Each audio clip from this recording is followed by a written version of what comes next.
বল আগের দিনের মেকআপ কেমন ছিল? খুব সুন্দর ছিল, আমি আসা অবধি ঠিক ছিল একদম। আর হেয়ার টেয়ার সব ঠিক ছিল। আজকে কেমন করবি বল? দেখ যেরকম ভালো বুঝবি করে দে, একটু হালকার মধ্যে করে দিবি, ন্যাচারালের মধ্যে। ঠিক আছে। তো চলো চলে আসলাম 26শে জানুয়ারি সেকেন্ড ব্রাইডের গল্প নিয়ে। তো তোমরা শুনতেই পেলে ওর আগের দিনের মেকআপ কেমন ছিল আর আজকে ও কেমন লুক চায়। তো সেই মতো আমি আর বেশি দেরি না করে কাজ শুরু করে দিয়েছি। আর বক বক বক বক তো আমাদের চলতেই আছে, মানে যা হয় আর কি, দুই বন্ধু একসাথে কাজ করলে যেটা হয়। তো বকর বকর চলছে আর কাজও চলছে। আমার মেকআপ পরের দিন আমি তুলিনি তো, ওইটা নিয়ে চলে এসেছি। ও বারণ করলে তুলতে হবে না।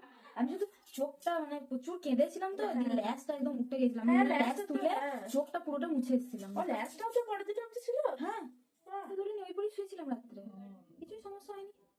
আমি কেঁদেছিলাম তো, জল পেয়েছিল বলে ল্যাসটা ওঠেও নি, মানে আমি নিজে নিজে তুলেছি।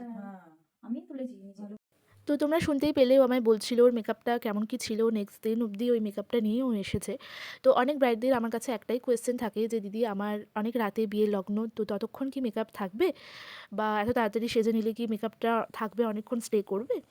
তো তাদের উদ্দেশ্যে আমার একটাই বলার যে মেকআপটা আমরা কিন্তু সুন্দরভাবেই করে আসি, যাতে সেটা স্টে করে। বাট ব্রাইডদের ওপরেও একটা দায়িত্ব থাকে মেকআপটাকে ক্যারি করার।